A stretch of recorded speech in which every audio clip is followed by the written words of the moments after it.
मैं SIM 545050 team code की mentor teacher हूँ। जब मैंने टीम बनाने के बाद अपने बच्चों से डिस्कशन किया तो एक कॉमन समस्या निकलकर सामने आई कि गांव में कूड़े का उचित प्रबंधन नहीं है। स्वच्छता के प्रति लोग जागरूक तो हुए हैं, लेकिन अभी भी गांव में जो कूड़ा कचरा निकलता है उसके प्रति लोगों को ये समझ में नहीं आता है कि उसे हमें कैसे उसका प्रबंधन करना चाहिए। तो ये समस्या वहाँ पर है। बच्चों ने बताया कि गंदगी वो लोग बहुत फेस करते हैं। बारिश वगैरह का मौसम होता है तब सारी सड़कों पे गोबर का फैल जाना और ये सब चीज़ें जो होती हैं उसमें कहीं ना कहीं लोगों को परेशानी होती है। तो इस समस्या का आखिर इस समस्या की वजह क्या है, कारण क्या है? तो है क्या कि अधिकतर गांव में जो समस्या है वो ये है कि कचरा जो है इकट्ठा करने के लिए पर्याप्त सुविधाएं नहीं है। कर्मचारी घर घर जाकर कूड़ा इकट्ठा नहीं करते हैं, जिससे लोग जो अपने घर का कूड़ा होता है वो कहीं किसी के दरवाजे पे कहीं कहीं कहीं कहीं फैला देते हैं। तो उसका उचित प्रबंध न होना भी एक समस्या है।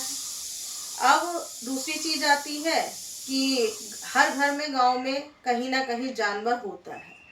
जानवरों से जो गोबर प्राप्त होता है लोग उसको कहीं भी ढेर लगा देते हैं। गांव में ये नहीं होता है कि उसका सही से कहाँ पर निस्तारण किया जाए, तो उससे भी बहुत ज्यादा गंदगी फैलती है।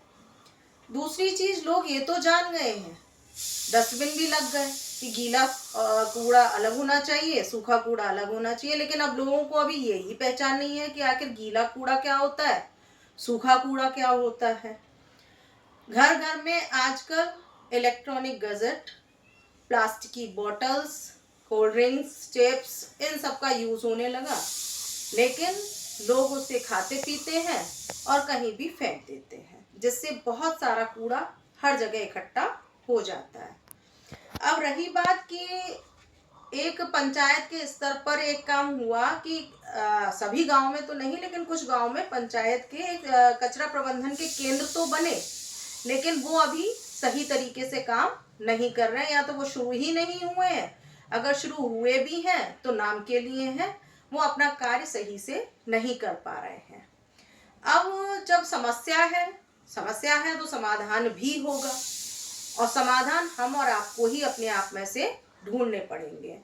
तो सबसे पहली चीज ये है कि शहरों में तो गाड़ियां हैं, बड़ी बड़ी गाड़ियां चलती हैं, उनमें जाती हैं और कूड़ा इकट्ठा हो जाता है, लेकिन गांव में वो संभव नहीं है। तो हमें चाहिए कि हम जो घर घर से कूड़ा एकत्रित करना है उसके लिए ई रिक्शा, छोटे छोटे ठेले, इन सब चीजों का प्रबंधन कर दें और वो जाकर घर घर से कूड़ा इकट्ठा करें। तो शायद जो गलियों में, हर गली में कूड़ा मिलता है फैला हुआ दरवाजों के सामने, वो शायद मिलना बंद हो जाए।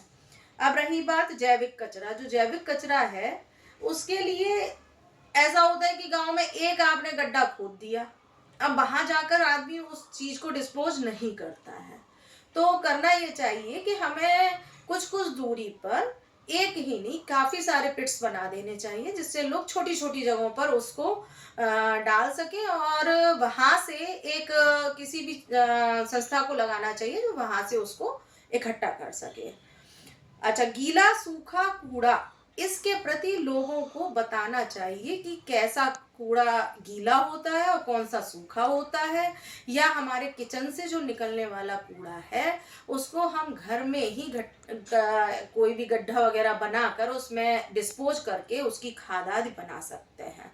दूसरी चीज, जैसे गोबर है, अगर हम किसी चीज को अर्निंग से जोड़ देते हैं तो उन चीजों का प्रबंधन अपने आप ही हमने देखा है थोड़ा सही होने लगता है। तो आजकल के समय में अगर हम देखें तो गोबर से बहुत सारी चीजें, जैसे इको फ्रेंडली मूर्तियां हैं, दीपक हैं, इन सब चीजों को बनाया जा सकता है, और लोगों को इनका सही से उस तरीके से यूज करके अगर हम उनसे ये जोड़ दें कि आप इससे पैसा भी अर्न कर सकते हैं, तो शायद वो लोग इसके प्रति ज्यादा जागरूक हो जाएंगे। एकत्रित करने वाले जो कर्मचारी हों, उन कर्मचारी हैं, अगर उनको हम एक हैंडसम सैलरी दें तो शायद वो भी अपने काम के प्रति बहुत जागरूक हो जाएंगे। तो यही मेरा आइडिया है, और बहुत सारे सहयोग के साथ हम इस समस्या का समाधान प्राप्त कर सकते हैं।